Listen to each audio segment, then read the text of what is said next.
বিসমিল্লাহির রহমানির রহিম। দারুল উলুম দেওবন্দ একা ছিলেন, একজন ছাত্র নিয়ে একা। 1866 খ্রিস্টাব্দে দারুল উলুম দেওবন্দের প্রতিষ্ঠা।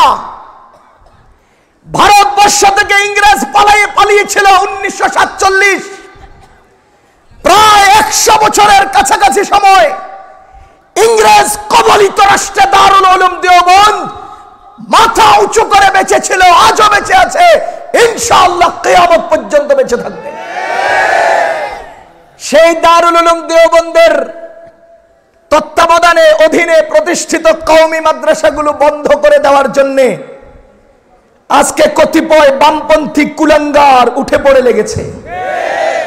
ও মিয়া, কান পেতে শুনে রাখো, যারা কওমি মাদ্রাসার বিরুদ্ধে আচরণ করছো, আবু জাহাল যেমন গাধা, তুমিও তেমন গাধা। আমাদের নবীজি যেদিন মক্কায় ছিলেন, একা ছিলেন। আবু জাহাল তার জনগোষ্ঠী নিয়ে মক্কায় ছিল, নবীজির কিছুই করতে পারে নাই। নবীজি যখন মদিনায় গেলেন, লোকবল হলো, সমর্থক হলো, তার জন্য জীবন দানকারী কিছু সৈনিক তৈরি হলো। তখন আবু জাহেল সৈন্যবল লইয়া মদিনায় রওনা দিয়েছে, মুহাম্মাদের উল্টে ফেলাইব। ও মুসলমান, কাবাডি খেলার মতো যখন বুল দিতে যায়, তখন এদেরকে এদিকে ঘিরায়। আমার আল্লাহ আবু জাহালকে তার সৈন্যবল নিয়ে বদর পর্যন্ত পৌঁছালেন, আর আবু জাহালের গোষ্ঠী সহ খতম করলেন। যেদিন মুহাম্মদুর রাসূলুল্লাহ মক্কায় একা ছিলেন, আবু জাহালরা কিছু করতে পারে নাই। ও বামপন্থী কুলাঙ্গাররা, শুনে রাখো, কওমি মাদ্রাসা যেদিন একা ছিল, দারুল উলুম দেওবন্দ যখন একা ছিল, একজন ছাত্র উস্তাদ দিয়ে প্রতিষ্ঠিত হয়েছিল। দীর্ঘ 80 বছরের উপরে ইংরেজদের দেশে দারুল উলুম দেওবন্দ বেঁচে ছিল, তখন ক্ষতি করতে পারে নাই। আজকে দারুল উলুম দেওবন্দের অগণিত প্রতিষ্ঠান পৃথিবীতে প্রতিষ্ঠিত হয়েছে। দারুল উলুম দেওবন্দের জন্য জীবন দানকারী মুসলমান তৈরি হয়েছে, উলামায়ে কেরাম তৈরি হয়েছে। আজকে কওমি মাদ্রাসার দিকে চোখ উঠাইলে চোখ খুলে ফেলা হবে।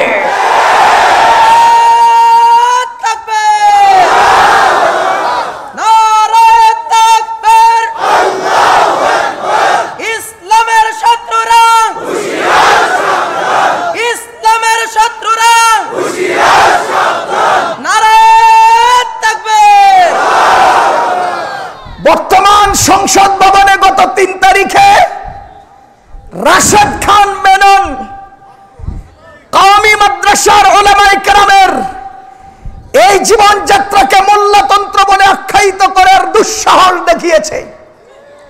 আল্লামা আহমদ শফি সাহেবের নামে ব্যঙ্গ করে তার সাথে বেয়াদবি করেছে। কাদিয়ানির পক্ষ অবলম্বন করে সংসদে বক্তব্য দিয়েছে। ও রাশেদ খান মেননেরা, শুনে রাখো, বাংলাদেশে কোন বামপন্থীর জায়গা হবে না।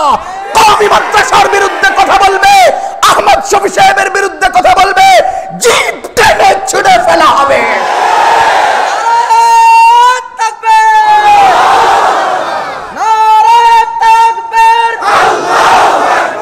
কোরআন হাদিসের শত্রুরা হুঁশিয়ার, সাবধান। আল কোরআনের শত্রুরা হুঁশিয়ার, সাবধান।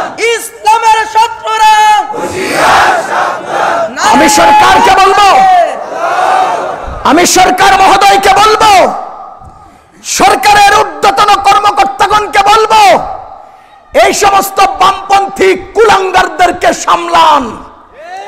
আল্লামা আহমদ শফি সাহেবের আঙ্গুল যদি উঠে যায়, বাংলাদেশের কওমি উলামায়ে কেরাম, ধর্মপ্রাণ মুসলমান, এইসব রাশেদ খান মেননদেরকে তাদের ঘর থেকে বের করে বাথরুমে চুবাবে, বাথরুমে চুবাবে। ছাড় দেওয়া হবে না, কোনো বামপন্থীকে ছাড় দেওয়া হবে না। সংসদ ভবনের এই সুন্দর পরিবেশকে রাশেদ খান মেননরা নষ্ট করছে। বাংলাদেশের শান্তিপ্রিয় পরিবেশকে রাশেদ খান মেননরা ধ্বংস করছে। এদেরকে সামলান, সামলান। আহমদ শফি সাহেব যদি আঙ্গুল উঠায়, কারো নিষ্কৃতি হবে না, কারো নিষ্কৃতি হবে না। আল্লামা আহমদ শফি সাহেবের জন্য জীবন দানকারী বাংলাদেশে এখন অজস্র কর্মী রয়েছে। 2013 সালে আপনাদের চোখে পড়ে নাই? 2013 সালের ঘটনা আপনাদের চোখে পড়ে নাই? সারা বাংলাদেশ নয়, সারা বিশ্বের পত্রিকার হেড সংবাদ হবে আল্লামা আহমদ শফি। সুতরাং এই বামপন্থীদেরকে থামান, এই সমস্ত কুলাঙ্গারদেরকে সংসদ থেকে বের করে আমাদের সংসদকে পরিচ্ছন্ন রাখুন। ও মুসলমান, এই কওমি মাদ্রাসা বন্ধ করে দেওয়ার চক্রান্ত করবেন। আমাদের নবীজি মক্কায় একা ছিলেন, আবু জাহালরা পেরেছে? দারুল উলুম দেওবন্দ এই ভারতবর্ষে যখন একা ছিল, ইংরেজরা পারে নাই, তোরা কি পারবি বেকুব?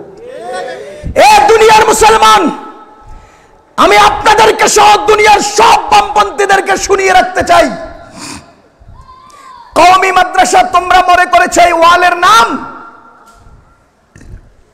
কওমি মাদ্রাসা তোমরা মনে করেছো এই দরজা জানালার নাম, কওমি মাদ্রাসা তোমরা মনে করেছো এই সমস্ত বিল্ডিং এর ছাদের নাম। না, কওমি মাদ্রাসা প্রতিষ্ঠিত হয়েছে একটা ডালিম গাছের ছায়ার নিচে। তোমরা এই দরজাগুলোতে বন্ধ করে দিবা, দানা লাগিয়ে দিবা, আমরা আমাদের আগের ঐতিহ্য গাছের নিচে চলে যাব। যতদিন গাছ থাকবে, গাছের ছায়া থাকবে, ততদিন কওমি মাদ্রাসা থাকবে।